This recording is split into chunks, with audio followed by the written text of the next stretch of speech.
നമസ്കാരം. കേൾക്കാൻ പറ്റുന്നുണ്ടോ? ആരെങ്കിലും കമന്റ് ചെയ്യാവോ? ഓക്കെ, എനിക്ക് തോന്നുന്നു രേഷ്മാജി ഉണ്ടത്. നമസ്കാരം രേഷ്മാജി, കേൾക്കാൻ പറ്റുന്നുണ്ടെങ്കിൽ ഒന്ന് കമന്റ് ചെയ്യാമോ? ഓക്കെ, ഓഡിയോ ക്ലിയർ ആണോ? നമസ്തേ നമസ്തേ, ഓഡിയോ ക്ലിയർ ആണോ ജി?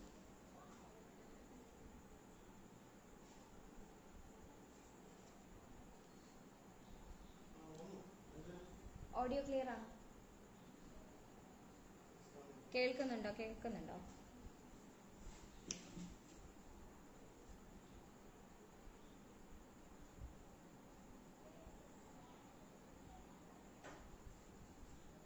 ക്ലിയർ ആണോ?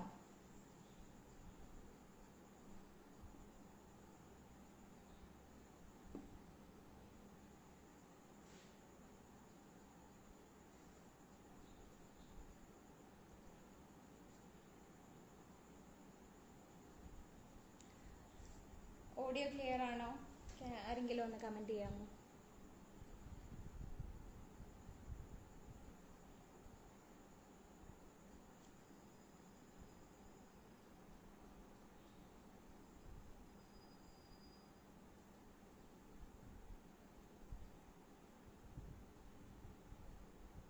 Okay, thank U. Sorry late ആയതിന്, കുറച്ച് ടെക്നിക്കൽ ഇഷ്യൂ ഉണ്ടായിരുന്നു. നമുക്ക് അതുകൊണ്ട് വേഗം തന്നെ സ്റ്റാർട്ട് ചെയ്യാം. അപ്പോൾ നമസ്കാരം everyone, thank you for joining. നമ്മൾ ശ്രീ ഋഷി ഗ്ലോബൽ സത്സംഗത്തിൻ്റെ ദ ഗ്രേറ്റ് അവയർനെസ് ഫെസ്റ്റിവലിൻ്റെ ഭാഗമായിട്ടുള്ള ലൈവ് സ്ട്രീമിലേക്ക് സ്വാഗതം. എൻ്റെ പേര് അഞ്ജന, യോഗ ടീച്ചറാണ്. കൂടുതലും തെറാപ്പറ്റിക് അപ്രോച്ചിലാണ് ഫോക്കസ് ചെയ്തിരിക്കുന്നത്. ശ്രീ ഋഷി ഗ്ലോബൽ ഇപ്പോൾ നമ്മൾ 21ാമത്തെ വാർഷികം ആഘോഷിക്കുകയാണ് അടുത്ത തിങ്കളാഴ്ച. ട്രിവാൻഡ്രം ബേസ് ചെയ്ത് 21 വർഷമായിട്ട് ഗുരുജി ഡോക്ടർ ഋഷി സാഗറിൻ്റെ വിഷനായ ഇവല്യൂഷൻ ഓഫ് ഹ്യൂമൻ കോൺഷ്യസ്നെസ് അല്ലെങ്കിൽ ബോധപരിണാമം എന്നതിനെ ബേസ് ചെയ്തുകൊണ്ടുള്ള പ്രവർത്തനങ്ങളും സർവീസസും പ്രൊവൈഡ് ചെയ്തു വരുന്നു. അപ്പോൾ നമുക്ക് ഇന്നത്തെ നമ്മുടെ ഒരു വിഷയം നമ്മളിവിടെ ഡിസ്കസ് ചെയ്യാൻ പോകുന്നതെന്ന് പറയുന്നത് യോഗ തെറാപ്പിയെ പറ്റിയാണ്.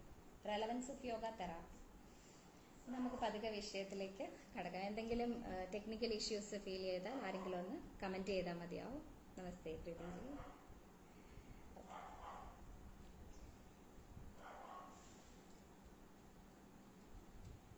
നമുക്ക് ടോപ്പിക്കിലേക്ക് കടക്കാം. അപ്പോൾ യോഗ തെറാപ്പിയാണ് സബ്ജക്റ്റ്.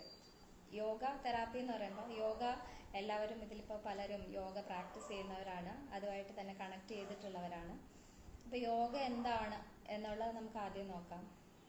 യോഗ അതിൻ്റെ ഒരു ഏറ്റവും സിംപ്ലിഫൈ ചെയ്ത് നമുക്കൊന്ന് മനസ്സിലാക്കാം. ലളിതമായിട്ട് പറയുകയാണെങ്കിൽ നമ്മുടെ ബോഡി, മൈൻഡ് ആൻഡ് സ്പിരിറ്റ് അല്ലെങ്കിൽ ശരീരവും മനസ്സും ആത്മാവും കൂടിയുള്ള ഒരു യൂണിയൻ, ഒരു കൂടിച്ചേരുന്ന അവസ്ഥ, അല്ലെങ്കിൽ അത് അതിൻ്റെ വാക്കിൻ്റെ അർത്ഥം തന്നെ അങ്ങനെയാണ്. യോഗ മീൻസ് യൂണിയൻ, കൂടിച്ചേരുക എന്നുള്ളതാണ് യോഗം. അതാണ് യോഗയുടെ മീനിങ്. അപ്പോൾ അതിനെ നമുക്ക് ലളിതമായിട്ട് അങ്ങനെ പറയാം. ഇനി തെറാപ്പി എന്ന് പറയുമ്പോൾ നമ്മൾ ട്രീറ്റ്മെന്റിന് വേണ്ടിയിട്ട് ട്രീറ്റ്മെന്റുമായിട്ട് ബന്ധപ്പെട്ട് നിൽക്കുന്നതാണ് തെറാപ്പി.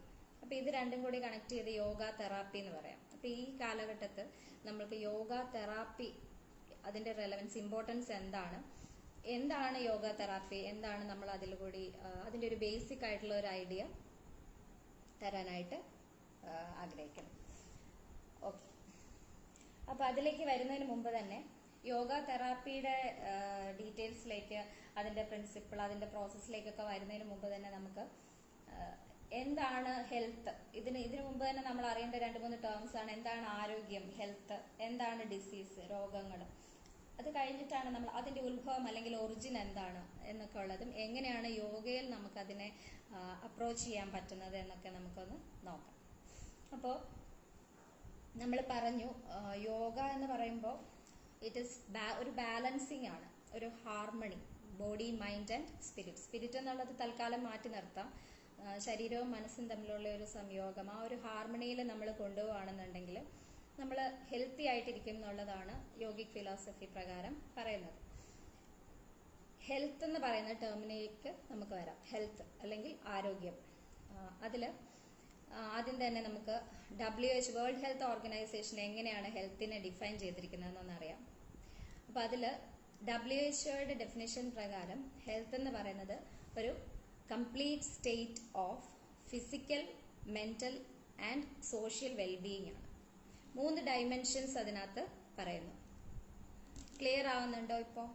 ഇപ്പോൾ വോയിസ് ക്ലിയർ ആവുന്നുണ്ടോ?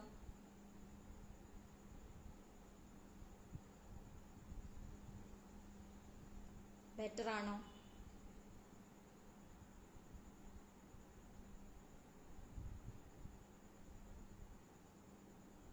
രേഷ്മജി ഇപ്പൊ ക്ലിയർ ആവുന്നുണ്ടോ?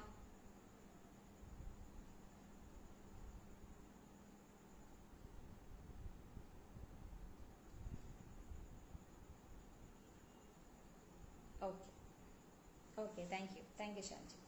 അപ്പോൾ നമ്മൾ പറഞ്ഞു വന്നത് ആരോഗ്യത്തിന്റെ ഡെഫിനേഷനെ പറ്റിയാണ്. അപ്പോൾ ഹെൽത്ത് എന്ന് പറയുന്നത് WHO ഇത് പ്രകാരം നമ്മൾ 3 ഡയമെൻഷൻസ്, 3 തലങ്ങളാണ് അതിൽ പറയുന്നത്.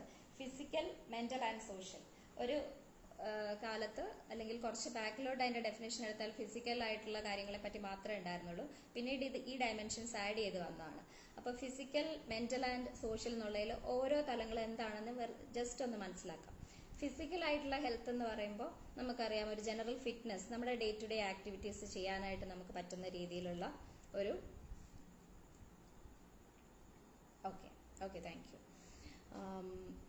Thank you Revathi.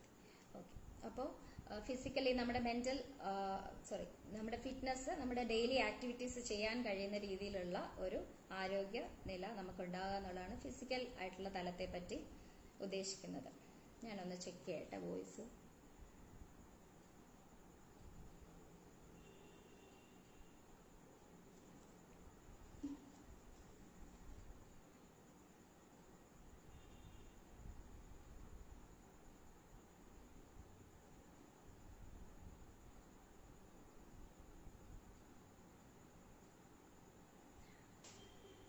ഇപ്പൊ ക്ലിയർ ആണോ? കുറച്ചുകൂടി ക്ലാരിറ്റി ഉണ്ടോ ഇപ്പോ?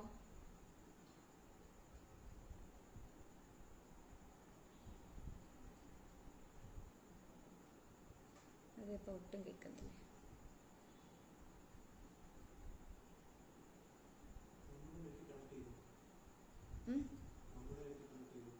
ക്ലിയർ ആവുന്നില്ല സൗണ്ട്. ഞാൻ ഹെഡ്സെറ്റ് ഓഫ് ചെയ്തായിരുന്നു. സൗണ്ട് ക്ലാരിറ്റി ഉണ്ട്.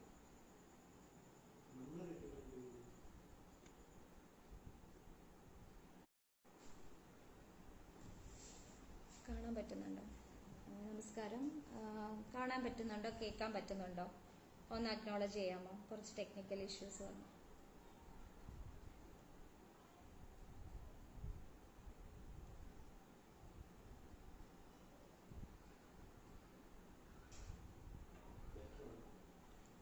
ഹെഡ്സെറ്റ് മാറ്റിയിട്ടുണ്ട് ഞാൻ. കേൾക്കാമല്ലോ?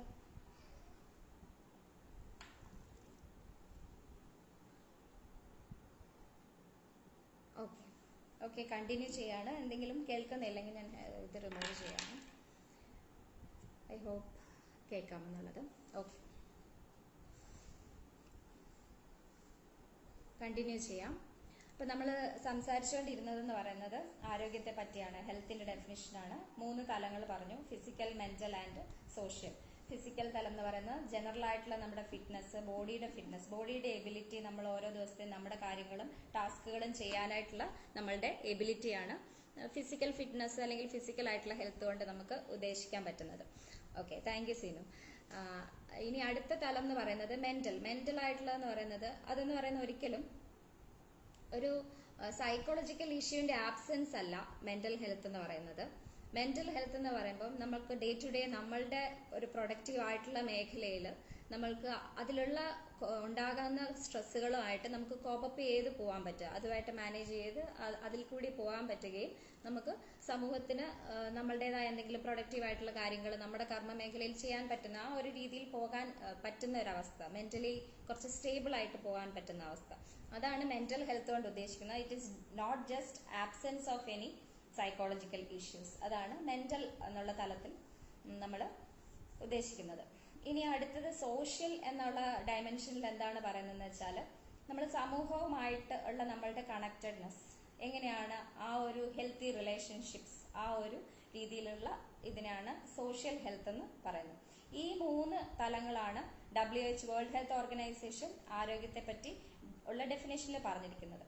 ഇനി മറ്റൊരു തലം കൂടി നമ്മൾ പറയുന്നത് സ്പിരിച്വൽ ഡയമെൻഷനാണ്. ഈ സ്പിരിച്വൽ ഡയമെൻഷൻ എന്ന് പറയുന്നത് ഈ സോഷ്യൽ ഡയമെൻഷന്റെ തന്നെ ഒരു എക്സ്പാൻഡഡ് വേർഷനാണ്. അതാണ് നമ്മൾ ബോധപരിണാമം എന്നുള്ളതിൽ കൂടിയൊക്കെ ഉദ്ദേശിക്കുന്നത്. സോഷ്യൽ ഡയമെൻഷൻ തന്നെ എക്സ്പാൻഡഡ് ആയി കഴിയുമ്പോൾ നമുക്ക് കുറെ കൂടി എല്ലാ ജീവജാലങ്ങളെയും ഒന്നായി കാണാൻ പറ്റുക, ആ ഒരു ലെവലിലേക്ക് നമ്മളുടെ ബോധം വികസിക്കുകയാണ് ചെയ്യുന്നത്, നമ്മുടെ കോൺഷ്യസ്നെസ്. അതാണ് സ്പിരിച്വൽ ഹെൽത്ത് എന്നുള്ളത് കൊണ്ട് ഉദ്ദേശിക്കുന്നത്. അതിലേക്ക് ഇപ്പോൾ this is not added in WHO's definition, ഫ്യൂച്ചറിൽ ഒരുപക്ഷെ വന്നേക്കും. അപ്പൊ ഈ 4 തലങ്ങളാണ് ഹെൽത്ത് എന്നുള്ളതിൽ ഉദ്ദേശിക്കുന്നത്. അപ്പൊ നമ്മൾ ഹെൽത്തിനെ പറ്റി പറഞ്ഞു. സാധാരണ രീതിയിൽ പറയുന്നത്, നമ്മുടെ തിയറിയിൽ പറയുന്നത്, ഹെൽത്ത്, ആരോഗ്യം എന്ന് പറയുന്ന ഒരു നാച്ചുറൽ സ്റ്റേറ്റ് ആണ്, ഒരു ബീയിങ്ങിന്റെ നാച്ചുറൽ സ്റ്റേറ്റ് ആണ് ആരോഗ്യം. ഇപ്പൊ അങ്ങനെയല്ല. ഇപ്പം ആരോഗ്യം എന്ന് പറയുന്നത് ഒരു അച്ചീവ്മെന്റ് പോലെയാണ് ഓരോരുത്തർക്കും. കാരണം എല്ലാവർക്കും എന്തെങ്കിലും രീതിയിലുള്ള അസുഖങ്ങളും കാര്യങ്ങളൊക്കെ വന്നുപെടാറുണ്ട്. അപ്പോൾ ഒരു പൂർണ്ണമായിട്ട് ആരോഗ്യത്തിൽ ഇരിക്കുക എന്ന് പറയുന്നത് നമുക്കൊരു അച്ചീവ്മെന്റ് പോലെയാണ്. അങ്ങനെയാണ് ഇപ്പൊ ഉള്ള ഒരു ഇതെന്ന് പറയുന്നത്. പക്ഷെ ശരിക്കും പറയുന്നത് എങ്ങനെയാന്ന് വെച്ചാൽ, മനുഷ്യന്റെ ഒരു നമ്മുടെ ബോഡിയുടെ ഇമ്മ്യൂണിറ്റി, അല്ലെങ്കിൽ ആ ഒരു ഇമ്മ്യൂണിറ്റിയെ ബ്രേക്ക് ചെയ്തിട്ട് ഒരു അസുഖം വരിക എന്ന് പറയുന്നത് അത്രത്തോളം ഡിഫിക്കൽട്ട് ആയിട്ടുള്ള ടാസ്ക് ആണെന്നാണ് യോഗിക് ഫിലോസഫിയിലൊക്കെ പറയുന്നത്. കാരണം അത്രത്തോളം നമ്മൾ അതിന് എഗൻസ്റ്റ് ആയിട്ട് നമ്മൾ തന്നെ പ്രവർത്തിക്കുന്നത് കൊണ്ടാണ് ഈ ഇമ്മ്യൂൺ സിസ്റ്റം ഇത്രയും വീക്ക് ആവുന്നതും നമുക്ക് അസുഖങ്ങൾ ഉണ്ടാവുന്നതെന്നുള്ളതാണ് പറയുന്നത്. സോ ഹെൽത്ത് എന്ന് പറയുന്ന ഒരു നാച്ചുറൽ സ്റ്റേറ്റ് ആയിട്ട് പറയുന്നു. ഇനി നമ്മളിപ്പോൾ ഹെൽത്ത് എന്താണെന്ന് പറഞ്ഞു, അതുപോലെ ഇനി ഡിസീസ് എന്താണെന്ന് നമുക്കറിയണം. നമ്മൾ തെറാപ്പിയിലേക്ക് പോകുന്നതിന് മുമ്പ് നമുക്ക് ഡിസീസ് എന്താണ് എന്നുള്ളത് പറയുന്നത്. ഡിസീസ് എന്ന് പറഞ്ഞാൽ നമ്മൾ something which is not at ease, നമുക്ക് എന്തെങ്കിലും ഒന്ന് ഒരു നമ്മുടെ ഇമ്മ്യൂൺ സിസ്റ്റത്തെ, സ്ട്രോങ് ആയിട്ടുള്ള ഇമ്മ്യൂൺ സിസ്റ്റത്തെ ബ്രേക്ക് ചെയ്തുകൊണ്ട് ഒരു ഇൻഫെക്ഷനോ അതല്ലെങ്കിൽ മറ്റെന്തെങ്കിലും രീതിയിലുള്ള ലൈഫ് സ്റ്റൈൽ ഡിസോർഡറുകൾ, അതെല്ലാം നമ്മൾക്ക് എന്തെങ്കിലും വന്ന് പെടുമ്പോഴാണ് നമ്മൾ ഡിസീസ് എന്ന് അതിനെ പറയുന്നത്. ഇപ്പോൾ ഈ പാൻഡമിക്കിന്റെ സമയത്ത് ഇത് വളരെ റെലവെന്റ് ആയിട്ടുള്ള കാര്യമാണ്. എല്ലാവരും ഇമ്മ്യൂൺ സിസ്റ്റത്തെ പറ്റിയും, ഇപ്പൊ യോഗ പോലും വളരെ പോപ്പുലർ ആയിട്ട് വന്നിരിക്കുന്ന ഒരു സമയമാണ് കോവിഡിന്റെ ഈ സമയത്ത്. അപ്പോൾ ഒരു ഡിസീസ് എന്ന് പറയുന്നത് അങ്ങനെയാണ്. അല്ലെങ്കിൽ രോഗ എന്ന് പറയുന്നത് 2 തരത്തിൽ വരും. ഇൻഫെക്ഷൻസ് കൊണ്ട് വരും, അതല്ലാതെ നമ്മുടെ തന്നെ ലൈഫ് സ്റ്റൈൽ ഡിസോർഡർ ആയിട്ട്, സ്ട്രെസ് ഇൻഡ്യൂസ്ഡ് ആയിട്ടുള്ള ഡിസോർഡേഴ്സ് ആയിട്ട് അസുഖങ്ങൾ വന്നുപെടാറുണ്ട്. അപ്പൊ ഹെൽത്ത് ഇതാണെന്ന് നമ്മൾ മനസ്സിലാക്കുന്നു. ഡിസീസ് എന്ന് പറയുന്നത് ഇതാണെന്ന് അതിനെപ്പറ്റി മനസ്സിലാക്കുന്നു. ആയുർവേദത്തില് 3 ടേംസ് നമുക്ക് നോക്കാം. അതായത് ആരോഗ്യം എന്ന് പറയുന്നത്, രോഗം എന്ന് പറയുന്നത് രോഗാവസ്ഥ, ഡിസീസാണ്. ഇനി ആരോഗ്യം അരോഗാവസ്ഥയാണ്, അതായത് രോഗമില്ലാത്ത അവസ്ഥ, അരോഗ അവസ്ഥ. മൂന്നാമതൊരു വാക്ക് എന്ന് പറയുന്നത് സ്വാസ്ഥ്യം. സ്വാസ്ഥ്യം എന്ന് പറയുന്നതാണ് ഒരു പോസിറ്റീവ് വെൽബീയിങ് ആയിട്ട് പറയുന്നത്. അപ്പോൾ ഹെൽത്ത് എന്ന് പറഞ്ഞാൽ നമ്മൾ ട്രൂലി മനസ്സിലാക്കേണ്ടത് സ്വാസ്ഥ്യ അവസ്ഥയാണ് ഹെൽത്ത് എന്ന് പറയുന്നത്. സ്വാസ്ഥ്യം എന്ന് വെച്ചാൽ സ്വസ്ഥ്യം, എസ്റ്റാബ്ലിഷ്ഡ് ഇൻ യുവർ സെൽഫ് എന്നുള്ളതാണ് സ്വാസ്ഥ്യം എന്നുകൊണ്ട് ഉദ്ദേശിക്കുന്നത്. അതാണ് ഒരു പോസിറ്റീവ് വെൽബീയിങ് എന്ന് പറയുന്നത്. അരോഗാവസ്ഥ അല്ലെങ്കിൽ ഡിസീസസ് ഇല്ലാത്ത ഒരു അവസ്ഥ എന്ന് പറയുന്നത് നമുക്ക് പൂർണ്ണമായിട്ടൊരു ഹെൽത്ത് ആയിട്ട് കണക്കാക്കാൻ പറ്റില്ല. അത് തന്നെയാണ് കുറച്ചു മുമ്പ് നമ്മൾ ഡിസ്കസ് ചെയ്തപ്പോഴും പറഞ്ഞത്. ഫിസിക്കലി ഒരു അസുഖവും ഇല്ലാത്തത് കൊണ്ട് ഫുള്ളി ഫിസിക്കൽ ഹെൽത്തി ആണെന്ന് അർത്ഥമില്ല. മെന്റലി സൈക്കോളജിക്കൽ ആയിട്ടുള്ള ഡിസീസുകൾ ഇല്ല എന്നുള്ളത് കൊണ്ട് അങ്ങനെ അർത്ഥമില്ല. പക്ഷെ നമ്മൾ നമ്മുടെ ലൈഫ്, നമ്മുടെ നിരന്തരമായ ഡെയിലി റുട്ടീൻ, ഇങ്ങനെയുള്ള കാര്യങ്ങൾ സ്റ്റേബിളായിട്ട് നമുക്ക് കൊണ്ടുപോകാൻ പറ്റുന്ന ഒരു പോസിറ്റീവ് വെൽബീയിങ്, ആ അവസ്ഥയാണ് സ്വാസ്ഥ്യം, സ്വസ്ഥത എന്ന് പറയുന്നത്. അപ്പം നമ്മൾ ഈ 2 കാര്യങ്ങളും മനസ്സിലാക്കി. ഇനി ഈ ഡിസീസസിനെ പറ്റി യോഗ ഫിലോസഫിയിൽ എങ്ങനെയാണ് പറയുന്നത്, അസുഖങ്ങളെ പറ്റി എന്താണ് പറയുന്നതെന്ന് നമുക്കൊന്ന് നോക്കാം. യോഗിക് കോൺസെപ്റ്റ് എന്ന് പറയുന്നത് ഒത്തിരി ഡീപ്പറിലേക്ക് നമ്മൾ പോകുന്നില്ല. പക്ഷെ ബേസിക്കലി യോഗ തെറാപ്പി എന്താണെന്ന് അതിൻ്റെ ഒരു ഇമ്പോർട്ടൻസ് മനസ്സിലാക്കാനായിട്ട് നമുക്ക് പറയാവുന്ന കാര്യം, 2 തരത്തിലുള്ള അസുഖങ്ങളെ പറ്റി പറയാം. ഒന്ന് ആധിജ വ്യാധി. വ്യാധി എന്ന് പറയുന്നത് ഡിസീസിനാണ്, സംസ്കൃതത്തിൽ വ്യാധി ഡിസീസാണ്. രണ്ടാമത്തെ ഇതെന്ന് പറയുന്നത് അനാഭിജ വ്യാധി. ഈ രണ്ട് സെക്ഷൻസ് ആയിട്ട് നമുക്ക് ഡിസീസസിനെ ക്ലാസിഫൈ ചെയ്യാം, അല്ലെങ്കിൽ രണ്ട് വിഭാഗത്തിലുള്ള അസുഖങ്ങൾ ഉണ്ടെന്ന് മനസ്സിലാക്കാം. ഇതെന്താണെന്ന് പറയാം. ആധി കേട്ടിട്ടുണ്ടാവും എല്ലാവരും. ആധി എന്ന് പറഞ്ഞാൽ സ്ട്രെസ് ആണ് അതിന്റെ ഇംഗ്ലീഷ് മീനിങ് വരുന്നത്. സ്ട്രെസ്, ആധി. ആധിയിൽ നിന്നും ജന്മമെടുക്കുന്ന ഡിസീസസ് ആണ് ആധിജ വ്യാധി. ജന്മ, that which originates from stress. അതാണ് ആധിജ വ്യാധി എന്ന് പറയുന്ന ഒരു വിഭാഗം അസുഖങ്ങളിലേക്ക് ക്ലാസിഫൈ ചെയ്തിട്ടുള്ളത്. രണ്ടാമത്തെ സെക്ഷനാണ് അനാധിജ വ്യാധി. അതെന്ന് പറഞ്ഞാൽ ഔട്ട് ഓഫ് ദാറ്റ്, സ്ട്രെസ്സിൽ നിന്നുള്ളതല്ല. ഇൻഫെക്ഷൻസ് അല്ലെങ്കിൽ ഇഞ്ചുറീസ്, ആക്സിഡൻസ് ഇതൊക്കെ വരുമ്പോൾ നമുക്ക് ശാരീരികമായിട്ടുള്ള ബുദ്ധിമുട്ടുകളൊക്കെ വരും. ഇപ്പൊ തന്നെ ഈ പാൻഡമിക് അല്ലെങ്കിൽ നമ്മൾ ഈ വൈറസ് കൊണ്ടുണ്ടാകുന്ന ഇൻഫെക്ഷൻ, ഇതെന്ന് പറയുന്നത് അനാധിജ വ്യാധി എന്നുള്ള സെക്ഷനിലേക്കാണ് വരുന്നത്. ഈ രണ്ട് വിഭാഗങ്ങളുണ്ട്. അപ്പോൾ ഒന്നിന്റെ കാരണം എന്ന് പറയുന്നത് സ്ട്രെസ് ആണ്. പിന്നെ ലൈഫ് സ്റ്റൈൽ, റോങ് ആയിട്ടുള്ള ജീവിത രീതി, തെറ്റായ ജീവിത രീതി. അതിൽ മറ്റൊരു കാരണം പറയുന്നത് ജനറ്റിക്സും ആണ്. ജീൻസിന്റെ കാര്യങ്ങൾ, ഹെറിഡിറ്ററി ആയിട്ടുള്ള റീസൺസും വരുന്നുണ്ട്. ഇനി അനാധിജ വ്യാധിയിലെ കാര്യം പറയുമ്പോൾ ഇൻഫെക്ഷൻസ് വരുന്നത് ഒരു എക്സ്റ്റേണൽ സോഴ്സിന്റെ ഒരു പ്രോബ്ലം കൊണ്ടാണ്. അത് നമ്മുടെ ഇന്റേണൽ സ്ട്രെസ് കൊണ്ടല്ല, പുറത്തുനിന്നുള്ള ഒരു വൈറസോ അങ്ങനെ എന്തെങ്കിലും കൊണ്ടാണ് ഈ അനാധിജ വ്യാധി അല്ലെങ്കിൽ ഈ ഡിസീസസ് ഉണ്ടാകുന്നത്. എന്നാൽ പോലും ഇതിനെയും നമ്മൾ ഇപ്പൊ തന്നെ നിങ്ങൾക്കറിയാം, ഇമ്മ്യൂൺ സിസ്റ്റം സ്ട്രോങ് ആണെന്നുണ്ടെങ്കിൽ പുറത്തു നിന്നുള്ള ഇൻഫെക്ഷൻസ് നമ്മളെ അഫക്റ്റ് ചെയ്യുന്നതിനെ ഒരു പരിധിവരെ നമുക്ക് തടയാൻ പറ്റും. ഇമ്മ്യൂൺ സിസ്റ്റം സ്ട്രോങ് ആണെങ്കിൽ അത് നമ്മളെ എങ്ങനെ അഫക്റ്റ് ചെയ്യുന്നു എന്നുള്ളതിൽ നമുക്ക് ഒരു കൺട്രോൾ ഉണ്ടാവും. അതും കൂടി കണക്കിലെടുക്കുമ്പോൾ നമുക്ക് പറയാൻ പറ്റും അനാധിജ വ്യാധിയുടെയും ഒരു പർട്ടിക്കുലർ ശതമാനം വരെ സ്ട്രെസ് ഇൻഡ്യൂസ്ഡ് തന്നെയാണ്. കാരണം സ്ട്രെസ്സിന്റെ വികാരങ്ങളായിട്ടുള്ള ഫിയർ, ആങ്സൈറ്റി ഇങ്ങനെയുള്ള കാര്യങ്ങളെല്ലാം ഇമ്മ്യൂൺ സിസ്റ്റം വീക്ക് ആക്കും. ഇതിനെപ്പറ്റി ശരിക്കും പറയേണ്ട കാര്യം തന്നെയില്ല. നമുക്ക് തന്നെ നമ്മുടെ ലൈഫിലെ ഓരോ കാര്യങ്ങൾ ഒബ്സർവ് ചെയ്താൽ മനസ്സിലാക്കാൻ പറ്റും. ഓരോ അസുഖങ്ങൾ, തലവേദനയാണെങ്കിലും ഡൈജഷൻ, എന്ത് ആസ്മാറ്റിക് ആണെങ്കിലും ഏത് സമയത്താണ് ഇത് കൂടുതലായിട്ട് ട്രിഗർ ആവുന്നത്, നമ്മൾ സ്ട്രെസ്ഫുൾ ആയിട്ടിരിക്കുന്ന സമയത്താണോ, ഇതെല്ലാം ജസ്റ്റ് ഒബ്സർവ് ചെയ്താൽ മനസ്സിലാക്കാൻ പറ്റുന്ന കാര്യങ്ങളേ ഉള്ളൂ. അപ്പോൾ തിരിച്ചു വരാം. രണ്ട് വിഭാഗത്തിലുള്ള അസുഖങ്ങളാണ് ആധിജ വ്യാധി, അനാധിജ വ്യാധി. ഇതിൽ നമ്മൾ ഈ ഡിസീസസിന്റെ ഒരു രോഗങ്ങളുടെ ഒരു ട്രെൻഡ് എടുക്കുമ്പോൾ, ഒരു ഹിസ്റ്ററി എടുക്കുകയാണെങ്കിൽ 1980s ശരിക്കും ഈ പകർച്ചവ്യാധികളുടെ ഒക്കെ ഒരു ഇതായിരിക്കും അതിന് മുമ്പ് തൊട്ട് ഉള്ളത്. അതിന് മുമ്പ് തൊട്ട് പകർച്ചവ്യാധി ഇതുപോലെ ഇൻഫെക്ഷസ് ആയിട്ടുള്ള ഡിസീസസ് ആണ് ഏറ്റവും കൂടുതൽ. പക്ഷെ ഇപ്പോൾ അങ്ങനെയുള്ള അസുഖങ്ങൾ വളരെ കുറവായിട്ടിരുന്ന സാഹചര്യത്തിലാണ് ഇപ്പൊ ഈ പാൻഡമിക് വന്നത്, കോവിഡിന്റെ ഇഷ്യൂസ് വന്നത്. നമ്മൾ ഓൾമോസ്റ്റ് ആളുകളെല്ലാം ലൈഫ് സ്റ്റൈൽ ഡിസോർഡേഴ്സ് കൊണ്ട് കഷ്ടപ്പെടുകയായിരുന്നു. ഇപ്പൊ ഡയബറ്റിക്സ്, PCOD അല്ലെങ്കിൽ കാർഡിയാക് ഇഷ്യൂസ്, ഇതെല്ലാം ഒരുപാട് കൂടി നിൽക്കുന്ന ഒരു സമയത്താണ് നമ്മളിപ്പോൾ ഉള്ളത്. അപ്പൊ ആ ലൈഫ് സ്റ്റൈൽ ഡിസോർഡേഴ്സ് ഒരുപാട് ഇൻക്രീസ് ചെയ്യുകയും, അല്ലെങ്കിൽ സൈക്കോസൊമാറ്റിക് ഡിസോർഡേഴ്സ് എന്ന് ഇതിനെ പറയും. അതാണ് പ്യുവർലി ഇംഗ്ലീഷ് ഓഫ് ആധിജ വ്യാധി, psychosomatic. Psycho means mind, psych mind ആണ്, സൈക്ക്. സോമ ബോഡിക്ക് പറയുന്നതാണ്. സോ മൈൻഡിൽ നിന്നും ബോഡിയിലേക്ക് വരുന്ന അസുഖങ്ങളെയാണ് സൈക്കോസൊമാറ്റിക് ഡിസോർഡേഴ്സ് എന്ന് പറയുന്നത്. അപ്പോൾ ഒരു കാലഘട്ടത്തിൽ പകർച്ചവ്യാധികൾ ഉണ്ടായിരുന്ന സമയത്ത് നിന്നും പൂർണ്ണമായിട്ടും അതിനെ വൈപ്പ് ഔട്ട് ചെയ്ത് കളയാനായിട്ട് മോഡേൺ മെഡിസിൻ കോൺട്രിബ്യൂട്ട് ചെയ്തിട്ടുള്ള ഒരു പങ്കെന്ന് പറയുന്നത് വളരെ അഭിനന്ദനീയമായിട്ടുള്ള കാര്യമാണ്. കാരണം വാക്സിനേഷൻ, മെഡിസിൻസ്, അതുപോലെ ഹൈജീൻ, ഇങ്ങനെയൊക്കെയുള്ള കാര്യങ്ങൾ കൊണ്ടുവന്നാണ് ഈ പകർച്ചവ്യാധികളെ കംപ്ലീറ്റ് ആയിട്ട് നമ്മുടെ ഇതിൽ നിന്ന് വൈപ്പ് ഔട്ട് ചെയ്ത് കളഞ്ഞിട്ടുള്ളത്.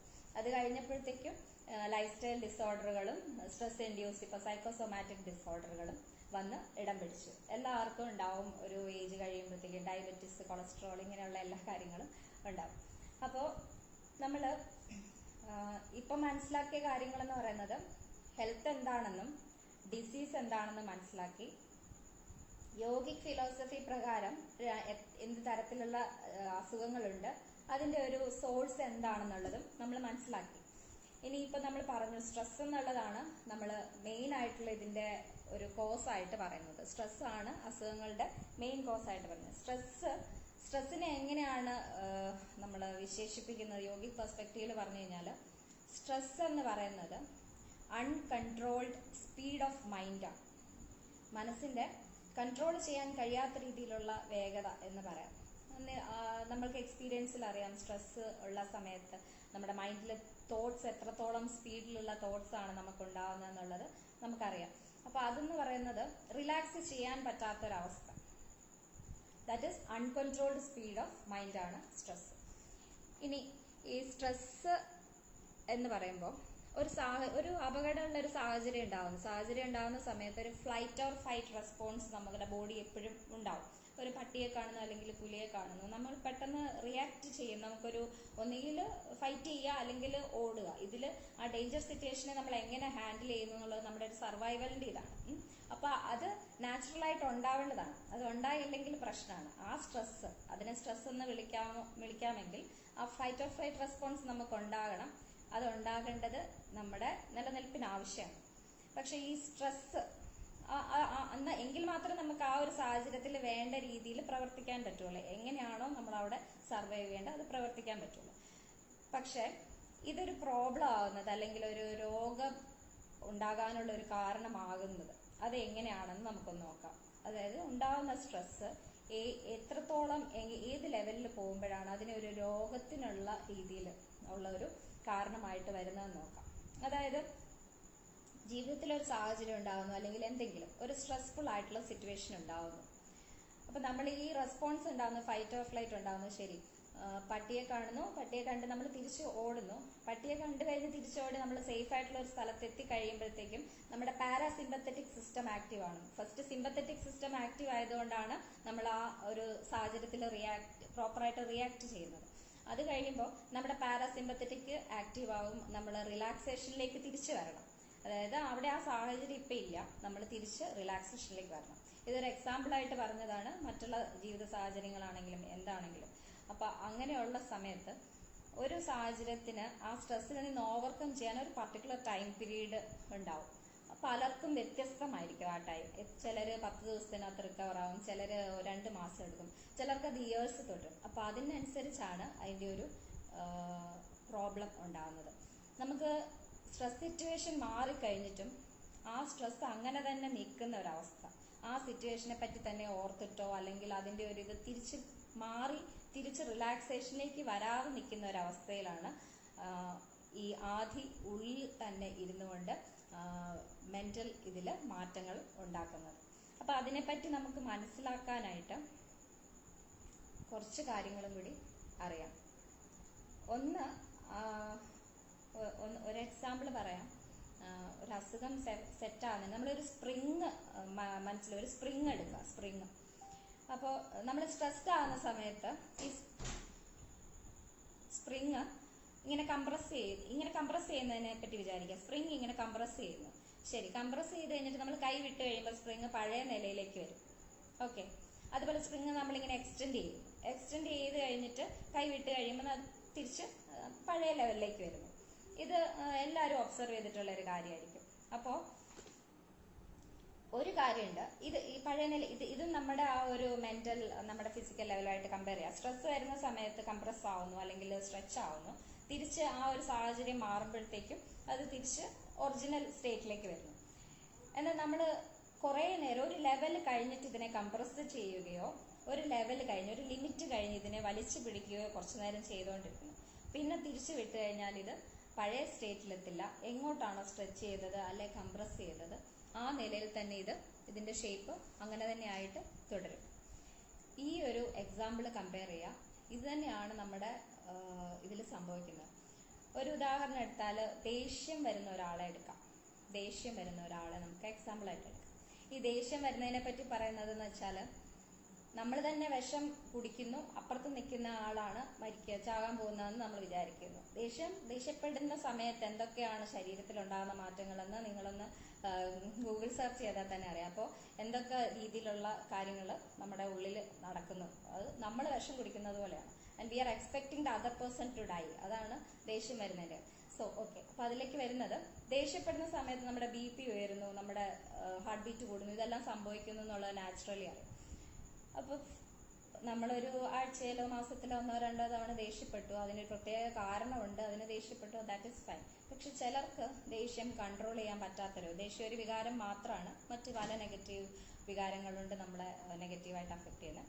അപ്പൊ ദേഷ്യം ഫ്രീക്വന്റ് ആയിട്ട് ദേഷ്യപ്പെടുന്ന ഒരാൾക്ക് ഈ BP ഇങ്ങനെ അവർക്ക് ഫ്രീക്വന്റ് ആയിട്ട് കൂടി തന്നെ ഇരിക്കുന്നു. സപ്പോസ് അതിന്റെ ഒരു നോർമൽ ലെവൽ എന്ന് പറയുന്നത് 80-120 ആണെങ്കിലും അദ്ദേഹത്തിന് അല്ലെങ്കിൽ അവർക്ക് ഇതിന് കുറച്ച് മുകളിലായിട്ടായിരിക്കും ദേഷ്യപ്പെടുന്ന സമയത്ത്. അത് എത്രത്തോളം ഫ്രീക്വൻസി ഉണ്ടോ, കുറേ നാള് അല്ലെങ്കിൽ ഒരു മാസത്തോളം ഇതേ ദേഷ്യത്തിന്റെ ലെവലിൽ തുടരുമ്പം BP അതേ നിലയിൽ തന്നെ നിൽക്കും. അതേ നിലയിൽ നിൽക്കുക എന്ന് പറയുമ്പോൾ നമ്മുടെ ശരീരത്തിന് ഒരു ഇന്റലിജൻസ് ഉണ്ടല്ലോ. ശരീരം എന്ന് പറഞ്ഞാൽ നമ്മുടെ സിസ്റ്റത്തിന് ഒരു ഇന്റലിജൻസ് ഉണ്ട്. നമ്മുടെ ഓരോ സെൽസിനും ഒരു ഇന്റലിജൻസും ഉണ്ട്. അപ്പോൾ എന്താണ് നമ്മുടെ ആ ഒരു ഇന്റലിജൻസ് എങ്ങനെയാണ് വർക്ക് ചെയ്യുന്നതെന്ന് പറഞ്ഞാൽ, അതായത് ബ്രെയിനിലേക്ക് ഇമ്പൾസസ് പോകുന്നുണ്ട് ഇതേ സമയം. Okay, he needs little more ഇത് പമ്പ് ചെയ്യണം, ഇങ്ങനെയുള്ള ചേഞ്ചസ് വരുന്നുണ്ട്. അതിനനുസരിച്ച് ബ്രെയിനിലേക്ക് പോകുന്ന ഇമ്പൾസിനനുസരിച്ചാണ് ശരീരത്തിൽ ഉണ്ടാകുന്ന മാറ്റങ്ങൾ ഉണ്ടാകും. സോ കണ്ടിന്യൂസ് ആയിട്ട് ഈ ഒരു BP ലെവലിൽ നിൽക്കുന്ന ഒരാളുടെ സിസ്റ്റം കുറച്ച് കഴിയുമ്പോൾ തിങ്ക് ചെയ്യും, ഓക്കെ, ദിസ് പേഴ്സൺ നീഡ്സ് ഈ ഒരു BP ലെവലിൽ ആണ് അദ്ദേഹത്തിന്റെ ആവറേജ്. അതിലേക്ക് പതുക്കെ സിസ്റ്റം റീസെറ്റ് ചെയ്യും. സിസ്റ്റം അദ്ദേഹത്തിന്റെ നോർമലായിട്ട് സിസ്റ്റം ഈ BP ലെവലിനെ റീസെറ്റ് ചെയ്യും എന്നുള്ളതാണ് ഈ തിയററ്റിക്കലി ഇതിൽ പറയുന്നത്. അങ്ങനെ റീസെറ്റ് ചെയ്യുന്ന അവസ്ഥയിൽ he will have A blood pressure range higher than the others. അതോടെ അവിടെ ലിറ്ററലി അവിടെ BP ഉള്ള ഒരാളെന്നുള്ള അല്ലെങ്കിൽ ആ ഒരു ഡിസീസ് അവിടെ സെറ്റ് ആവുകയാണ് ചെയ്യുന്നത്. ഇങ്ങനെയാണ് ഓരോ കേസിലും സംഭവിക്കുന്നതെന്നാണ് പറയുന്നത്. അപ്പം നമുക്ക് കണ്ടിന്യൂ ചെയ്തു. ഇനി യോഗ തെറാപ്പി, യോഗ ഇതിൽ എന്താണ് ഇതിന്റെ റെലവൻസ് എന്നൊക്കെ പറയുന്നതിന് മുമ്പ് നമുക്ക് ഒരു കാര്യം കൂടി മനസ്സിലാക്കാം. നമ്മളിപ്പോ നമ്മൾ മെഡിക്കൽ സയൻസിലുള്ളത് നമ്മുടെ ഗ്രോസ് ബോഡി അനാറ്റമി അല്ലെങ്കിൽ എന്ത് നോക്കിയാലും ഗ്രോസ് ആയിട്ടുള്ള ബോഡി, ഗ്രോസ് ബോഡി എന്ന് പറയുമ്പോൾ നമുക്ക് ടച്ച് ചെയ്യാൻ പറ്റുന്ന നമ്മുടെ ബോഡി ഓർഗൻസ്, സ്കിൻ, ഇതെല്ലാം ഉള്ള ബോഡി, ഇതാണ് കൂടുതൽ ഡീൽ ചെയ്യുന്നത്. ഇപ്പൊ യോഗിക് ഫിലോസഫി പ്രകാരം നമ്മൾക്ക് ഈ ശരീരം എന്ന് പറയുന്നത് 5 ലെയേഴ്സ് ആയിട്ടാണ് ഉള്ളതെന്ന് പറയുന്നത്. പഞ്ചകോശ വിവേകം, ഇത് ഉപനിഷത്തുകളിൽ പറഞ്ഞിട്ടുള്ളതാണ്. അപ്പൊ നമ്മൾ യോഗ തെറാപ്പിയിൽ നമ്മൾ യൂസ് ചെയ്യുന്ന ഒരു ഇതെന്ന് പറയുന്നത് ഈ പഞ്ചകോശ വിവേകമാണ്. ജസ്റ്റ് 5 ലെയർ പറയാം. ഒന്നാമത്തെ ലെയർ അന്നമയ കോശ, അതാണ് നമ്മൾക്ക് ഈ തൊടാൻ പറ്റുന്ന നമ്മുടെ ഫിസിക്കൽ ലെയർ. രണ്ടാമത്തേത് പ്രാണമയ കോശ, അത് പ്രാണിക് ലെയർ അല്ലെങ്കിൽ എനർജി ലെയർ, ബ്രത്തുമായിട്ട് കണക്ട് ചെയ്ത് പറയാം, എനർജി ലെയർ. മൂന്നാമത്തേത് മനോമയ കോശ, മെന്റൽ ലെയർ എന്ന് പറയാം. നാലാമത്തേത് വിജ്ഞാനമയ കോശം, ഇന്റലക്ച്വൽ ഷീറ്റ്. അഞ്ചാമത്തേത് ഏറ്റവും എക്സ്പാൻഡഡ് ആനന്ദമയ കോശ, ബ്ലിസ് ബോഡി. അപ്പൊ നമ്മൾ ഇപ്പം ഡിസ്കസ് ചെയ്തുകൊണ്ട് പോയ കാര്യങ്ങളിൽ നമുക്ക് മെന്റൽ ലെയർ തൊട്ട് തുടങ്ങാം. അന്നമയ ഔട്ടർ ലെയർ, രണ്ടാമത്തേത് പ്രാണമയ എനർജി ലെയർ, മൂന്നാമത്തേത് മനോമയ കോശം. ഈ മനോമയ കോശം അല്ലെങ്കിൽ മെന്റൽ ലെയറിലാണ് സ്ട്രെസ് ഡെവലപ്പ് ചെയ്യുന്നത്. അങ്ങനെയാണല്ലോ, സ്ട്രെസ് ഉണ്ടാവുന്നത് മൈൻഡിലാണ്. അപ്പൊ ഈ സ്ട്രെസ് ഉണ്ടാവുമ്പോൾ ആ സ്ട്രെസ് ഉണ്ടായതിന്റെ എല്ലാ കാര്യങ്ങളും ഇത് ട്രാവൽ ചെയ്ത് പ്രാണമയ കോശയിലെത്തുന്നു. പ്രാണമയ കോശയിൽ നിന്നും ഇത് 5 ലെയർ ആയിട്ടാണ്, ഔട്ടർ ലെയർ ആയിട്ടാണ് നിങ്ങൾ ഇമാജിൻ ചെയ്യേണ്ടത്. അപ്പം അതിൽ ഈ ഗ്രോസ് ലെയർ കഴിഞ്ഞിട്ടുള്ളതെല്ലാം സൂക്ഷ്മമാണ്, നമുക്ക് കണ്ണുകൊണ്ട് കാണാൻ പറ്റില്ല, സൂക്ഷ്മ ലെയേഴ്സാണ്. ഈ മൈൻഡിൽ ഉണ്ടാകുന്ന സ്ട്രെസ് കൊണ്ട് ഉണ്ടാകുന്ന പ്രോബ്ലംസ് പതുക്കെ പ്രാണമയ കോശത്തിലെത്തും. അവിടെ എത്തുന്ന സമയത്ത് നമ്മുടെ ബ്രത്തിൽ ചെറിയ ഡിസോർഡറും ഡിസ്റ്റോർഷൻസും ഉണ്ടാവും. നമ്മളത് ശ്രദ്ധിക്കാറില്ല, കാരണം നമ്മൾ അത്രയും അവെയർ അല്ല അതിനെപ്പറ്റി. ശ്രദ്ധിച്ചാൽ നമുക്ക് തന്നെ മനസ്സിലാവും, ബ്രീത്തിങ്ങിൽ സാധാരണയിലും ഉള്ള ചില ഡിസ്റ്റോർഷൻസ് വരും, അങ്ങനെയുള്ള എനർജി ചേഞ്ചസ് വരും. അതിനെപ്പറ്റി കുറച്ച് നല്ല അവയർനെസ് ഉണ്ടെങ്കിൽ അറിയാൻ പറ്റും. ഇനി പ്രാണമയ കോശയിൽ നിന്നും കുറെ നാൾ കഴിയുമ്പം ഈ സ്ട്രെസ് ഇതുപോലെ തന്നെ നിലനിന്ന് കഴിഞ്ഞാൽ പതുക്കെ ഇത് അന്നമയ കോശത്തിലെത്തും. ഈ അന്നമയ കോശമാണ് നമ്മുടെ ഗ്രോസ് ബോഡി. അവിടെ എത്തിക്കഴിയുമ്പോൾ നമുക്കറിയാൻ പറ്റും, കാരണം ഏതെങ്കിലും ഒരു ഓർഗൻ അഫക്റ്റഡ് ആവും. ഡയബറ്റീസ് ആണെങ്കിൽ അങ്ങനെ, കാർഡിയാക് ആണെങ്കിൽ അങ്ങനെ, ആസ്മാറ്റിക് ആണെങ്കിൽ അങ്ങനെ. അപ്പൊ ഇതാണ് ഇതിന്റെ ഒരു ജേർണി പറയുന്നത്. അപ്പൊ അതുകൊണ്ട് നമ്മൾ ഇന്നിപ്പം നമുക്കുള്ള അസുഖങ്ങൾ എന്ന് പറയുന്നത് പെട്ടെന്ന് ഇന്നലെ ഉണ്ടായ സ്ട്രെസ് കൊണ്ടായിരിക്കില്ല.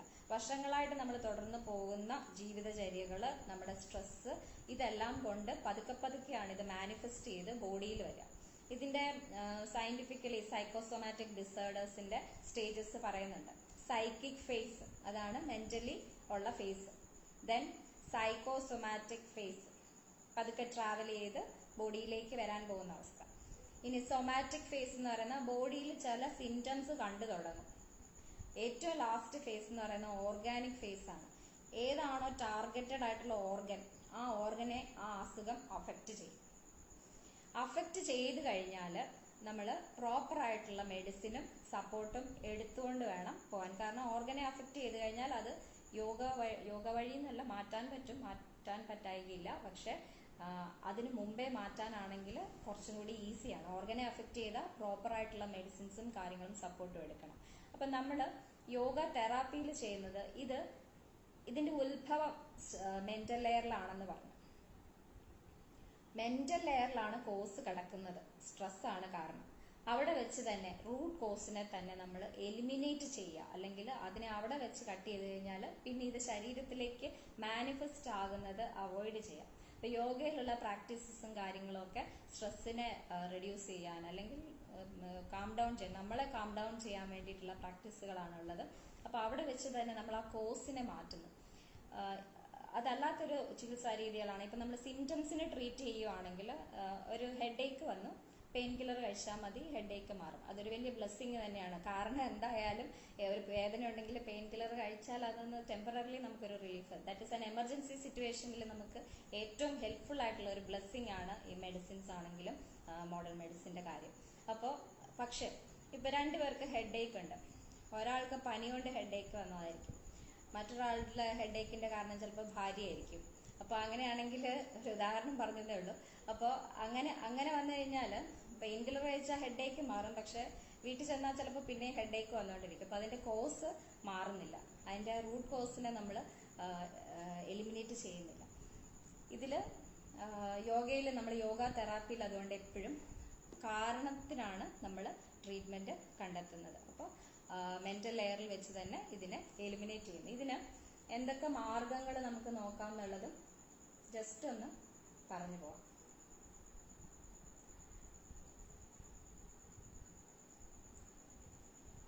ഇപ്പോ ഓർഗാനിക് ഫേസിൽ വന്നു, അല്ലെങ്കിൽ അന്നമയ കോശ ലെവലിലുള്ള പ്രാക്ടീസസ് ആണെങ്കിൽ, ഇപ്പൊ യോഗ തെറാപ്പി എന്ന് പറയുമ്പം ഇതെല്ലാം സബ്ജക്റ്റീവ് ആണ്. ഓരോ പേഴ്സണും ഓരോ നേച്ചർ അനുസരിച്ചും ഡിഫറെന്റ് ആയിട്ടുള്ള രീതിയിലായിരിക്കും അപ്രോച്ച് ചെയ്യുന്നത്. ഇപ്പോൾ കൗൺസിലിംഗ് എന്ന് പറയുന്നത് ഒരു കാര്യമാണ്. ഇപ്പം നമുക്ക് എന്തെങ്കിലും ഒരു suppose one person is creating the problem, നമുക്ക് ആ സ്ട്രെസ് കൊണ്ടാണ് നമുക്ക് ഈ അസുഖങ്ങൾ ഉണ്ടാകുന്നുണ്ടെങ്കിൽ കൗൺസിലിംഗ് പോലെയുള്ള കാര്യങ്ങളുണ്ട്. അപ്പോൾ യോഗിക് കൗൺസിലിംഗ് എങ്ങനെയാണ് മറ്റുള്ള കൗൺസിലിംഗിൽ നിന്ന് വ്യത്യസ്തം എന്നാൽ, യോഗിക് കൗൺസിലിംഗ് അല്ലെങ്കിൽ മറ്റ് കൗൺസിലിംഗിൽ എന്താ ചെയ്യാന്ന് വെച്ചാൽ, ഇപ്പൊ ഒരു ഫാമിലി ഇഷ്യൂ ഉണ്ടെന്നുണ്ടെങ്കിൽ നമ്മൾ ആദ്യം പാർട്ടിസിപ്പന്റിനെ വിളിക്കുന്നു, ദെൻ അതിൽ പ്രോബ്ലം ഉണ്ടാക്കുന്നവരെ വിളിക്കുന്നു, മ്യൂച്വൽ ആയിട്ട് ചർച്ച ചെയ്യുന്നു പ്രോബ്ലത്തെ പറ്റി, അങ്ങനെ ഒരു മ്യൂച്വൽ അണ്ടർസ്റ്റാൻഡിംഗിൽ എത്തുന്നു. ഇങ്ങനെയൊക്കെയുള്ള പ്രോബ്ലം സൊല്യൂഷൻസ് ഒക്കെ നമ്മൾ അഡോപ്റ്റ് ചെയ്യും സാധാരണ കൗൺസിലിംഗിൽ. ഇപ്പൊ യോഗിക് കൗൺസിലിംഗ് എന്ന് പറയുന്നത് അതിൽ നമ്മൾ പ്രത്യേകിച്ച് വേറെ ആരുടെ ആവശ്യമില്ല, ആർക്കാണോ പ്രോബ്ലം ഉള്ളത് ആ ആള് മാത്രം മതി. only the participant is needed. Change അല്ലെങ്കിൽ ട്രാൻസ്ഫോർമേഷൻ ഹാപ്പൻ ചെയ്യുന്ന അയാളുടെ ഉള്ളിൽ മാത്രമാണ്. സോ എക്സ്റ്റേണൽ സിറ്റുവേഷൻ എന്തായാലും പ്രശ്നമില്ല, ആര് പ്രശ്നം ഉണ്ടാക്കിയാലും പ്രശ്നമില്ല. നമ്മുടെ ഉള്ളിൽ അതിനെ നമ്മൾ ഏത് പെർസെപ്ഷനിൽ കാണുന്നു എന്നുള്ളതിലാണ് നമുക്ക് ചേഞ്ച് വരിക. അതൊരു എക്സ്പീരിയൻഷ്യൽ ആയിട്ടുള്ള ഫാക്ടർ ആയതുകൊണ്ട് അതിനെപ്പറ്റി കൂടുതൽ തിയററ്റിക്കലി പറഞ്ഞിട്ട് കാര്യമില്ല. With practice you will experience the change. അതുകൊണ്ട് തന്നെ നമുക്ക് മറ്റൊരാളുടെ ആവശ്യമില്ല. അപ്പൊ ഈ യോഗിക് കൗൺസിലിംഗ് എന്ന് പറയുന്നത് ഒരു മാർഗമാണ്, അല്ലെങ്കിൽ ഒരു പാർട്ട് ഓഫ് ദ തെറാപ്പി ആണെന്ന് പറയാം. അപ്പോൾ ഈ യോഗിക് കൗൺസിലിംഗ് എന്ന് പറയുന്നത് നമ്മൾ പഞ്ചകോശാസ് പറഞ്ഞു. ഓരോ കോശ ലെവലിലും ഓരോരോ പ്രാക്ടീസ് രീതികളുണ്ട്. അന്നമയ കോശ ആണെങ്കിൽ ആസനാസ്, അതാണ് ഏറ്റവും പോപ്പുലർ അല്ലെ, ഫിസിക്കൽ ആയിട്ടുള്ള പോസ്റ്റേഴ്സ് ചെയ്യാന്നുള്ളത്. ബേസിക്കലി അതല്ല ഇതിന്റെ അടിസ്ഥാനമെങ്കിലും നമ്മൾ ബോഡി കഴിഞ്ഞിട്ട് ഗ്രോസ് ലെവൽ കഴിഞ്ഞിട്ട് നമുക്ക് സൂക്ഷ്മ ലെവലിലേക്ക് പോകാൻ പറ്റത്തുള്ളൂ അല്ലെ. ഇത് കഴിഞ്ഞിട്ട് നമുക്ക് അടുത്തതിലേക്ക് പോകാൻ പറ്റുള്ളൂ. ബോഡിയിൽ പെയിൻ ഉള്ള ഒരാൾക്ക് അല്ലെങ്കിൽ ഫുൾ ടൈം 24 hours നടുവ് വേദനിച്ചുകൊണ്ടിരിക്കുന്ന ഒരാളെ സംബന്ധിച്ചിടത്തോളം മെഡിറ്റേറ്റ് ചെയ്യാന്ന് പറയുന്നത് ഒരു ഇമ്പോസിബിൾ ആയിട്ടുള്ള കാര്യമാണ്. അല്ലെങ്കിൽ മെഡിറ്റേറ്റീവ് പോസ്റ്ററിൽ ഇരിക്കാനായിട്ട് ഒരു 10 മിനിറ്റിൽ കൂടുതൽ ഒരേ പോസ്റ്ററിൽ ഇരിക്കാൻ പറ്റാത്തവരെ സംബന്ധിച്ച് ധ്യാനം ചെയ്യാന്ന് പറഞ്ഞു കഴിഞ്ഞാൽ പറ്റില്ല. അതുകൊണ്ട് നമ്മൾ ഓരോ ലെവലായിട്ടേ നമുക്ക് മുമ്പോട്ടേക്ക് പോകാൻ പറ്റുള്ളൂ. അപ്പൊ ഈ അന്നമയ കോശ ലെവലിൽ വരുന്ന പ്രാക്ടീസുകൾ എന്ന് പറയുന്നത് ഇങ്ങനെ ആസനാസ്, എക്സസൈസസ്, ബ്രീത്തിങ് എക്സസൈസസ് ഒക്കെ അന്നമയ കോശ ലെവലിൽ വരുന്നതാണ്. പിന്നെ പ്രാണമയ കോശയിലെ പ്രാണായാമ രീതികൾ, ബ്രീത്തിങ് ടെക്നിക്സ്, അങ്ങനെയുള്ള രീതികൾ പ്രാണമയ കോശ ലെവലിൽ വരും. ബ്രീത്തിങ് കുറച്ചും കൂടി സെറ്റിൽ ആകുന്നു. ബ്രീത്തിങ്ങും മെന്റൽ മൈൻഡുമായിട്ട് നല്ല കണക്ഷൻ ഉണ്ട്. എവരി വൺ നോസ് ദാറ്റ് ഏത് ഇമോഷൻ വരുമ്പോഴും അറിയാൻ പറ്റും ബ്രീത്തിങ്ങിൽ ഉണ്ടാകുന്ന മാറ്റങ്ങൾ. സോ ഇത് തിരിച്ചുള്ള വേയിൽ ബ്രീത്തിങ്ങിനെ നമ്മൾ കോൺഷ്യസ്ലി കൺട്രോൾ ചെയ്തുകൊണ്ട് മൈൻഡിനെ നമ്മൾ മാസ്റ്റർ ചെയ്യാനായിട്ട് ശ്രമിക്കുന്നു. ഇനി അടുത്തത് മെന്റൽ ലെയർ. മെന്റൽ ലെയറിലുള്ള തെറാപ്പറ്റിക് പ്രാക്ടീസസ് ആയിട്ട് നമുക്ക് ഇതുപോലെ മെഡിറ്റേഷൻ രീതികൾ, അതുപോലെ അത് depending on one's nature, bhajans അങ്ങനെയൊക്കെയുള്ള കാര്യങ്ങൾ ഇൻക്ലൂഡ് ചെയ്യാറുണ്ട്. ഇമോഷണൽ ഇതുള്ളവർക്ക്, അതായത് നമ്മൾ ഓരോ പേഴ്സന്റെ നേച്ചർ അനുസരിച്ചിട്ടാണ് അത് വരിക. ഇനി യോഗി കൗൺസിലിംഗ് എന്ന് പറയുന്നത് ഇന്റലക്ച്വൽ ഷീറ്റിൽ വരുന്നതാണ്. സപ്പോസ് ഞാനൊരു കാര്യം പറയുന്നു, അല്ലെങ്കിൽ നിങ്ങൾ എവിടെയെങ്കിലും ഒരു കാര്യം വായിക്കുന്നു, നിങ്ങളുടെ മനസ്സിൽ നിങ്ങളുടെ ഇന്റലിജൻസിൽ ഇങ്ങനെ ഒരു കാര്യം, നിങ്ങൾക്ക് ഇതറിയാം, ഈ നോളജ് നിങ്ങളിലുണ്ട്, അതുകൊണ്ട് നിങ്ങൾ അങ്ങനെ ഒരു സാഹചര്യം വരുമ്പം നിങ്ങൾ കോൺഷ്യസ് ആയിട്ട് നിങ്ങൾ ആ നോളജ് അപ്ലൈ ചെയ്യുന്ന രീതി, കൗൺസിലിംഗ് ചെയ്യുന്നത് വഴി ആ രീതിയിൽ അത് ഇന്റലക്ച്വൽ ഇത് നേച്ചർ കൂടുതലുള്ളവർക്ക് അങ്ങനെയുള്ള രീതിയിൽ കൊടുക്കാം. അപ്പൊ ഇതുകൊണ്ട് ഈ തെറാപ്പി നമ്മൾ ചെയ്യുന്ന സമയത്ത് ഓരോരുത്തർക്കും ഓരോ ഡിഫറെന്റ് കൈൻഡ് ഓഫ് പാക്കേജസ് ആയിരിക്കും വരുന്നത്. എല്ലാവർക്കും ഒരേ ഇതല്ല വരുന്നത്. അവർക്ക് എന്താണോ അവരുടെ നീഡ് അതനുസരിച്ചായിരിക്കും നമുക്ക് തെറാപ്പിയിൽ പോകുന്നത്. ഇനി ഇതിനകത്തുള്ള കാര്യം, ഇതിനെല്ലാം ഇപ്പോ ശാസ്ത്രീയമായിട്ടുള്ള ഒരു പ്രൂഫ് ഉണ്ടോ എന്നുള്ളതാണ് ഒരു മെജോറിറ്റി ഓഫ് പീപ്പിൾ നമുക്കുണ്ടാകുന്ന ക്വസ്റ്റ്യൻ, എനിക്കും ഉണ്ടായിരുന്ന ക്വസ്റ്റ്യൻ തന്നെയാണ്. അപ്പോൾ ബേസിക്കലി ഇതെല്ലാം സ്ക്രിപ്റ്റേഴ്സിൽ പറഞ്ഞിട്ടുള്ളതാണ്. ഇതിന് ശാസ്ത്രീയമായ പ്രൂഫിന്റെ ആവശ്യമില്ല. പക്ഷെ സ്റ്റിൽ നമ്മളിപ്പോ ഒരു major percentage of people follow science ആണ്. അപ്പൊ സയൻസ് എന്ന് പറയുന്നത് മനുഷ്യൻ കണ്ടുപിടിച്ച ഏറ്റവും വലിയൊരു ഇതാണ്. അതിന്റെ ഏറ്റവും പോസിറ്റീവ് ആയിട്ടുള്ള ഒരു കാര്യം എന്ന് പറയുന്നത് സയൻസ് വളരെ ഫ്ലെക്സിബിൾ ആണ്, അല്ലെ? ഇന്ന് പറയുന്ന കാര്യം നാളെ മാറ്റി പറയാനുള്ള ഒരു അധികാരം മറ്റൊന്നിനും ഇല്ല. ഇപ്പൊ പണ്ട് ഭൂമി പരന്നതാണെന്ന് പറഞ്ഞു, ഭൂമി ഉരുണ്ടതാണെന്ന് കണ്ടുപിടിച്ചപ്പോൾ ഭൂമി ഉരുണ്ടതാണെന്ന് പറഞ്ഞു. അതിനുള്ള പ്രൂഫ് ആൻഡ് എവിഡൻസ് വേണം എന്നുള്ളതേ ഉള്ളൂ. അപ്പൊ ശാസ്ത്രം എന്ന് പറയുന്നത് വളരെ അതുപോലെ ഇമ്പോർട്ടന്റ് ആയിട്ടുള്ള കാര്യമാണ്. ഇപ്പോ റീസെന്റ് ഡേയ്സ് നിങ്ങൾ സെർച്ച് ചെയ്താൽ തന്നെ അറിയാൻ പറ്റും, ഒരുപാട് പേപ്പേഴ്സ് പബ്ലിഷ് ചെയ്യുന്നു. യോഗ പ്രാക്ടീസുകളും കാര്യങ്ങളുമായിട്ടുള്ള റിസർച്ചസ് നടന്നുകൊണ്ടേയിരിക്കുകയാണ് പല യൂണിവേഴ്സിറ്റികളിലും പല കേന്ദ്രങ്ങളിലും. ഇന്ത്യക്കും പുറത്ത് യൂണിവേഴ്സിറ്റികളുമായിട്ട് കൊളാബറേറ്റ് ചെയ്തും ഈ eastern and western wisdom collaborate ചെയ്തിട്ട് റിസർച്ചസ് നടക്കുന്നുണ്ട്. പലതും പ്രൂവ് ചെയ്തിട്ടുണ്ട്. സയൻസ് ഈ ഗ്രോസ് ലെവലിലേ എത്തിയിട്ടുള്ളൂ. Now it had step to subtle layer. ചിലതൊക്കെ മനസ്സിലാക്കാൻ പറയാവുന്നത്, നമ്മൾ ഓറ ഫോട്ടോഗ്രഫി ഒക്കെ വന്നിട്ടുണ്ട്. അതൊക്കെ സറ്റിൽ ആയിട്ടുള്ള കാര്യങ്ങളിലേക്ക് സയൻസ് കാലെടുത്ത് വെച്ചതിന്റെ കാര്യങ്ങളാണ്. അപ്പോൾ ഇത് വളരെ ഇതിൽ തന്നെ ഇതെല്ലാം പ്രൂവ് ചെയ്യപ്പെടുകയും ചെയ്യും. ഈ രീതിയിൽ ഉള്ള അസുഖങ്ങൾ ക്യൂർ ആവുന്നതും ചേഞ്ചസ് ഉണ്ടാവുന്നതും. കാരണം മെഡിറ്റേഷൻ ഒക്കെ ചെയ്യുന്ന സമയത്ത് എന്താണ് ഉള്ളിൽ സംഭവിക്കുന്നത്, നമ്മുടെ സ്ട്രെസ് ഹോർമോൺസ് ആയിട്ടുള്ള കോർട്ടിസോൺ ലെവൽ കുറയുകയും ഹാപ്പി ഹോർമോൺസ്, സെറട്ടോണിൻ അങ്ങനെയൊക്കെ ഉള്ളത് കൂടുന്ന ഇതൊക്കെ കണ്ടുപിടിക്കപ്പെട്ടുള്ളതാണ്. സയന്റിഫിക്കലി തന്നെ കണ്ടുപിടിച്ചിട്ടുണ്ട്. അതിനെപ്പറ്റിയൊക്കെ പേപ്പേഴ്സ് ഒരുപാടുണ്ട്. You can read also. ഇനി മറ്റൊരു കാര്യം പറഞ്ഞു വന്നത്, നമ്മൾ 3 കാരണങ്ങൾ പറഞ്ഞു. സ്ട്രെസ് ഇതിന്റെ കാരണമാണ്, അതുപോലെ ലൈഫ് സ്റ്റൈൽ, റോങ് ആയിട്ടുള്ള ലൈഫ് സ്റ്റൈല്, ആൻഡ് ജെനറ്റിക്സ്. നമുക്കൊരു അണ്ടർസ്റ്റാൻഡിങ് ഉള്ളത്, ജനറ്റിക് ഹെറിഡിറ്ററി ആയിട്ടുള്ള ഒരു അസുഖം ഉണ്ടെങ്കിൽ ഉറപ്പായിട്ടും അത് വരും. അതുകൊണ്ട് അല്ലെങ്കിൽ അച്ഛനോ അമ്മയ്ക്കോ ഉണ്ടെന്നുണ്ടെങ്കിൽ അത് നമുക്ക് വരും എന്നുള്ള ഒരു ഇതുണ്ട്. പക്ഷെ അതിനെപ്പറ്റി പുതിയൊരു സയന്റിഫിക് ഒരു ബ്രാഞ്ച് ഓഫ് റിസർച്ചിന്റെ ഉണ്ട്, എപ്പിജെനറ്റിക്സ്. എപ്പിജെനറ്റിക്സ് എന്ന് നോക്കിയാൽ അറിയാം. എപ്പിജെനറ്റിക്സിൽ പറയുന്നത് ലൈഫ് സ്റ്റൈല് ചേഞ്ച് ചെയ്താൽ ലൈഫ് സ്റ്റൈലിന്റെ ചേഞ്ച് കൊണ്ട് ജീനിനകത്ത് മാറ്റങ്ങൾ ഉണ്ടാക്കാൻ പറ്റുമെന്ന്. അതായത് ഹെറിഡിറ്ററി ആയിട്ടൊരു അസുഖം ഉള്ളവർക്ക് ശരിയാണ് അവരുടെ genes more prone to that disease ആണ്. സപ്പോസ് ഡയബറ്റീസ് ഉണ്ടെങ്കിൽ അവരുടെ ജീൻസ് ഹെറിഡിറ്റി ആയിട്ടുണ്ടെങ്കിൽ അസുഖങ്ങൾ ഉണ്ടാകാനുള്ള ചാൻസ് മറ്റുള്ളവരെക്കാട്ടിലും കൂടുതലാണ്. പക്ഷെ റോങ് ആയിട്ടുള്ള ലൈഫ് സ്റ്റൈലും കാര്യങ്ങളും അല്ലെങ്കിൽ സ്ട്രെസ്ഫുൾ ആയിട്ടുള്ള ജീവിത രീതിയും മുമ്പോട്ട് പോയാൽ മാത്രമേ ഉള്ളൂ ഈ ജീനിൽ ഒരു switch on switch off factor പോലെ ഉണ്ട്. അപ്പൊ അത് ആ DNA-യിലുള്ളത് ആക്റ്റീവ് ആകുള്ളൂ എന്നാണ് പറയുന്നത്. നമ്മൾ കറക്റ്റ് ആയിട്ടുള്ള ലൈഫ് സ്റ്റൈൽ ഫോളോ ചെയ്ത് കഴിഞ്ഞാൽ ഇങ്ങനെയുള്ള പ്രോബ്ലംസ് ഒന്നും ഉണ്ടാവില്ല എന്നുള്ളതിനെ പറ്റിയുള്ള റിസർച്ചുകൾ നടക്കുന്നുണ്ട്. എസ്പെഷ്യലി കാർഡിയാക് ഇഷ്യൂസിലൊക്കെ അങ്ങനെയുള്ള റിസർച്ചസ് പേപ്പർ പബ്ലിഷ് ചെയ്തിട്ടുണ്ട്. അപ്പൊ നമ്മൾ പറഞ്ഞു വന്ന കാര്യങ്ങൾ ഇതൊക്കെയാണ്.